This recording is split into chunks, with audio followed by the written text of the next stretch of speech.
Seoul is the heart of the startup activity in South Korea, with nearly 60% of Korean startups located in the city. Plenty of startup incubators are based there, creating an ecosystem value of $5 billion.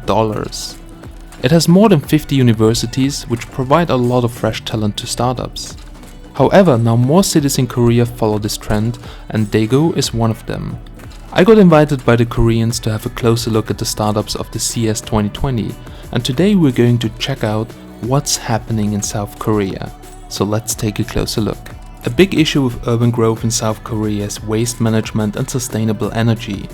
Big cities in Korea once suffered a spate of waste overloads and power shortages due to the rapid growth. That's why smart cities became more and more popular. This company focuses on smart lights that turn on and off when a car approaches, or display if there is heavy traffic, so you know that you should take another way. Also, they have a software that is analyzing people's clothes to help find people when they get lost. It's not that evil like face tracking in China, where your privacy is at risk. Here, the software is just analyzing the color of your clothes, but it's still a little bit scary. Also, drones become more and more important for smart cities, for delivering packages, law enforcement, inspecting buildings, and much more.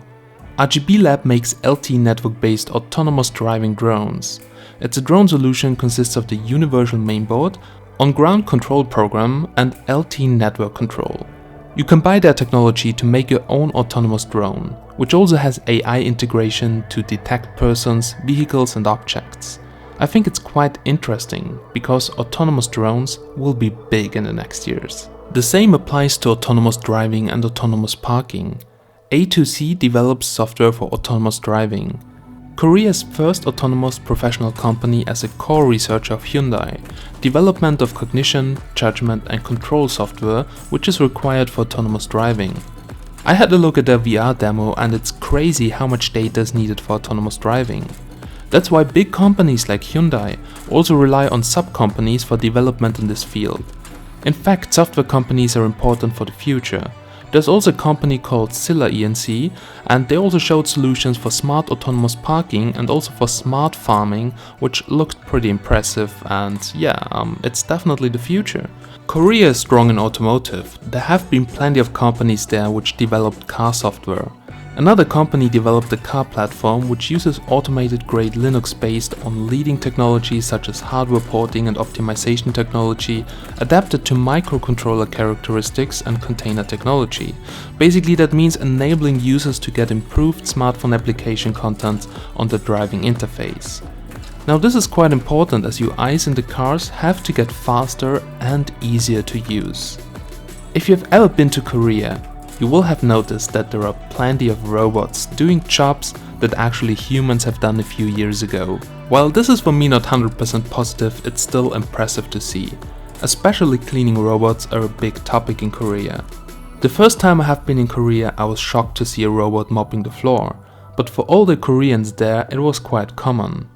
ZETABANK, a Korean robot startup, is applying robotics to explore new business opportunities in automated and digital healthcare. Especially in factories or hospitals, these robots can become very useful. However, for me this whole robot topic is a little bit scary. If you think how many humans could actually do that job and what machines are doing nowadays. Talking about robots and how they look like, Koreans are actually obsessed with looks. This has to do with East Asian culture in general rather than just Korea. Korea has indeed taken an extreme side of it. But generally, appearance is what really matters in East Asian cultures. That's why we have also seen companies there that develop a device that analyzes your skin and then tells you how good your skin is and what treatment would be good for you. It's crazy to even think about it, but this can be big in the future.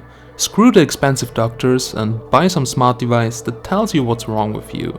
Scary, but it works. Talking about health, we have seen the weirdest health-related devices like a light therapy device which can be customized and you can put your face on it. An aroma diffuser that uses natural ingredients like coffee and where the aroma is distributed by a fan that is powered by light, and also a quality air filter. Well, now you'll think, why in the world would you need that? Well, you need to understand that South Korea is one of the world's most air polluted countries and its killer dust claims thousands of lives a year, so filters will become more and more important.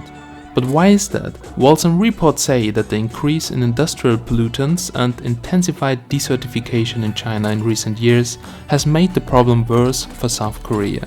While other things that are even more curious are, for instance, smart baby bottles. The smart baby bottle monitors temperature and feeding posture to help you feed your baby more safely. These are really things nobody in Europe would even think about developing, but the bottle made its way on Kickstarter. Beside all kind of crazy health products, Korea is pretty strong in industrial development, and they sell their technologies to big international companies. Like a company that is developing a technology to detect defects in materials and sell it to big players in the industry. Or a company that makes eco-friendly treatment for metal coloring, which looked pretty cool. In the times of big data and 5G, it also gets more important to find defects in cables, and there have been also industrial companies who are specialized on this technology, so you can easily know where the fiber optics cable is broken and fix it as fast as possible. All in all, from most of the Korean companies I've seen, many of them are about autonomous driving, 5G appliances, and also a lot of automation and robots for healthcare. Since Korea is one of the most developed countries in 5G, it was no surprise to see that these topics are growing strong. If you guys are also interested to have a look on what's currently trending in China in terms of startups, then let me know. As always guys, big thanks for watching. I'm Steven from Tech Magnet, and that was my coverage from Made in Korea at the CES 2020. Have a nice day and bye!